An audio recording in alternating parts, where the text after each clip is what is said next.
Hello and welcome to Camp Xbox.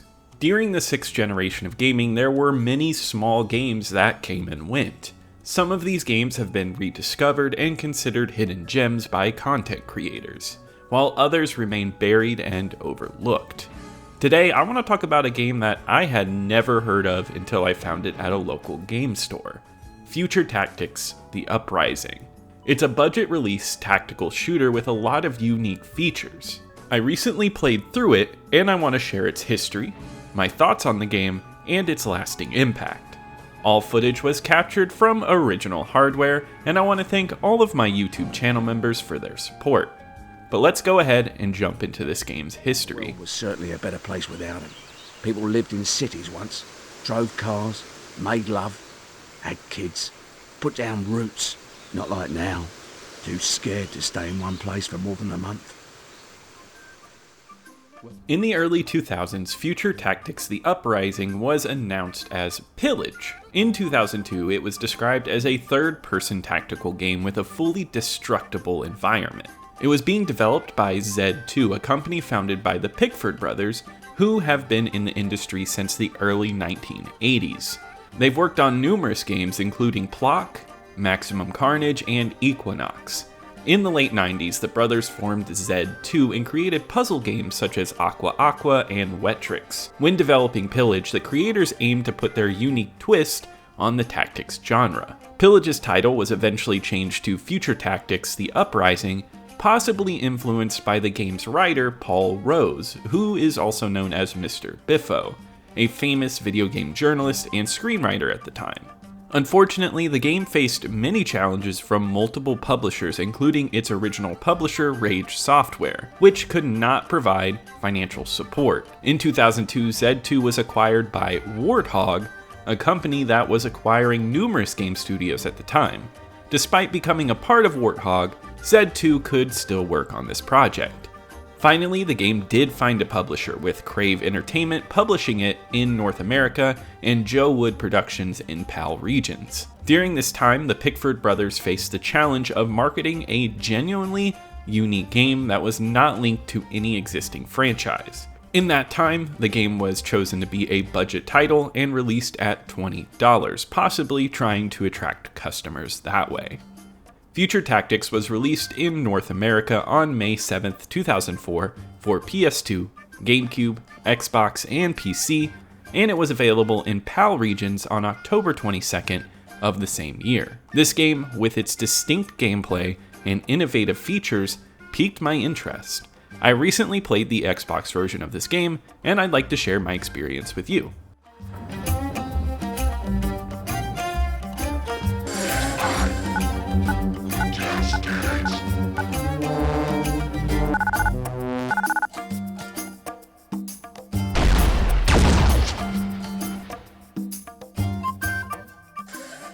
Future Tactics follows a science fiction storyline that we've seen in various media. It's a post-apocalyptic tale of an unknown enemy destroying Earth and humanity.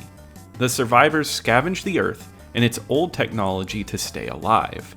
We only get bits of information about the creatures and the world through dialogue and diary entries between the levels. The game features many characters, but Lo and Pepper are the main characters. After losing their father, they join forces with other humans to fight the aliens, causing chaos on Earth. Pepper, being a child, doesn't fully comprehend the world's implications.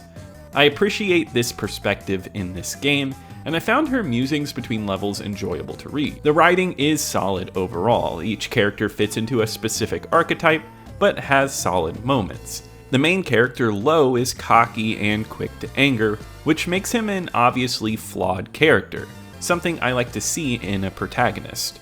It's not nuanced or profound, but it does its job well and conveys an interesting world and story. Some of the characters become really out there in concept as the story progresses, and it embraces a more cartoony side to the plot. Some one-liners and wild lines are dropped throughout.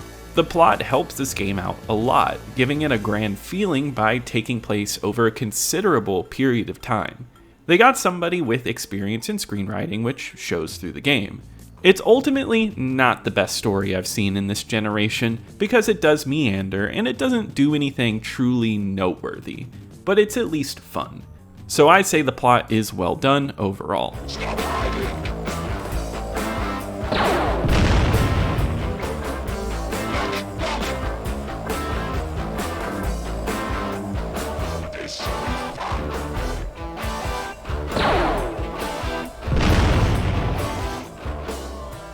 Future Tactics is a third-person tactical game where you control each character through turns. The game consists of 19 levels, each with an enormous battlefield where you must complete specific goals, such as defeating all enemies or reaching the level's end. The game's mechanics can be compared to Worms in that each character can move or shoot a limited amount during a turn.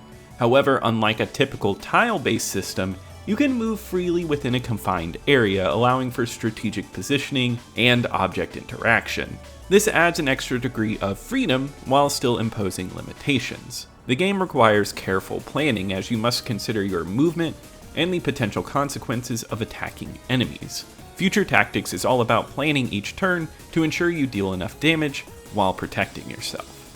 Each weapon in the game is kind of like a mini-game. This is where some of the annoyance comes into play because it's sometimes quite random. Any character with a gun can aim down their sights, but there's also a constant wobble. You have to press A when the target is around where you need it to go. Then the crosshair enters the screen, and you have to hit A to stop each line as it goes over the middle, and you need to get it as close to the middle as possible to try to get the most accurate hit. That is 3 quick time button presses to hit an enemy. It's easy, but it's disappointing if one small element goes wrong here, and many factors make it annoying, like no saves mid-level and the tankiness of each enemy's health in the game. One miss is devastating and can add so much more game time. I didn't hate them overall, and it does add a nice little quirk element to the game to keep it fresh, and it's the same for other weapons like explosives, where you need to look from above and stop the green area as it's above the enemy. It gives the combat a more arcadey feeling, but the speed at which it goes is not arcadey. The levels in the game take about 20 to 30 minutes to complete, and the pacing is very slow. Even the weaker enemies take a lot of time to defeat. While you do level up and improve specific skills, the upgrades needed to feel more impactful. The game keeps a slow pace, affecting its uniqueness and momentum. The gameplay mainly involves shooting and hiding, and it would have been better if I had more diverse and exciting weapon systems like the ones in Worms. In that game you have sheep guns and shoryukens, but here the weapons feel like the same thing repeatedly, making each turn in each level feel the same. The different landscapes in the levels, such as the snowy landscapes, destroyed bridges, and cities, are destructible, which does add a fun element to the gameplay. However, the lack of energy and variety in the gameplay and weapons make the game less exciting, even though it tries to maintain variety in levels. The 19 levels needed to change more elements to keep the gameplay energetic, making me less inclined to return to the game. Despite these issues, I do appreciate the game's attempt to be different for its time. In the single-player mode of Future Tactics, you can unlock a wide range of customization options for the game's multiplayer mode. The multiplayer aspect enhances the overall package, allowing you to play against other players locally or through System Link. This presents an exciting tactical approach, and I can see it in my head of having your TVs positioned in a battleship style to plan your moves without looking at each other. The game offers a variety of options for rule sets, levels, and character selection, even allowing you to play as the enemy aliens. It's a fun setup and could be enjoyable with the right people. It also supports pass and play, which enables you to play with someone else on your console using just one controller. And looking at the cover, you can see that there is an Xbox Live symbol on here, meaning it's going to show you as online, and that's about it. And this element is supported by Insignia. Overall, I appreciate many things about this game, especially the gameplay. I like that they tried something completely different at the time, with a full degree of movement in a tactics-based game. However, I wish there was a greater variety of weapons and more energy. It's neat at first, but the slow nature of each level becomes a chore to get through, especially around the halfway point when you are only chipping away at larger enemies. It's not bad gameplay, but it's just not that fun at times, and that's one of the most essential elements of any game.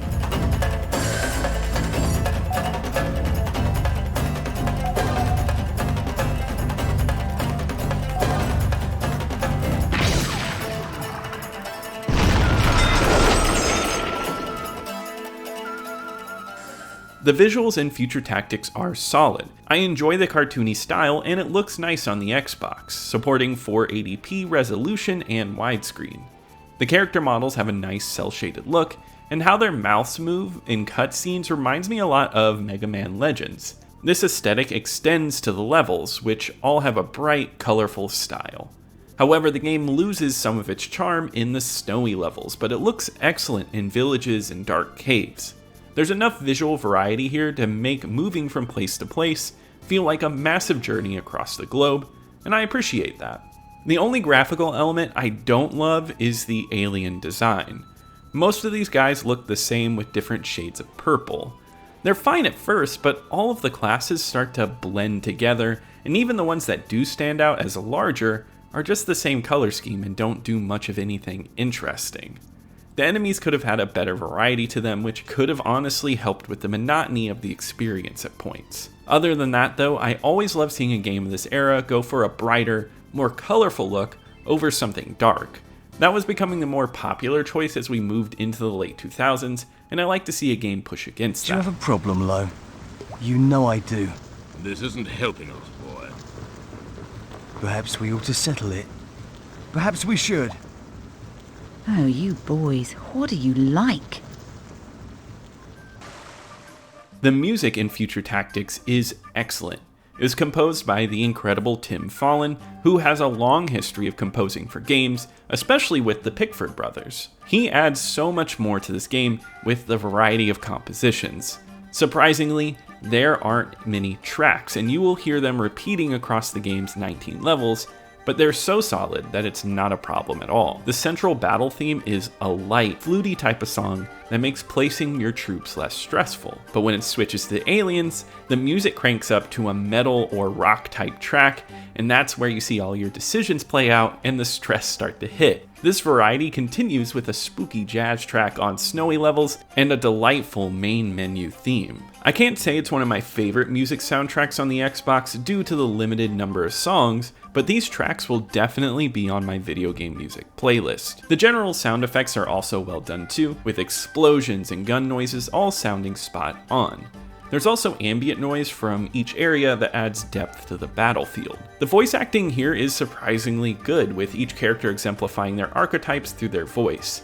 They could have gone for a cheaper, more annoying voice cast, but everyone here gives out solid performances and makes their characters more likable.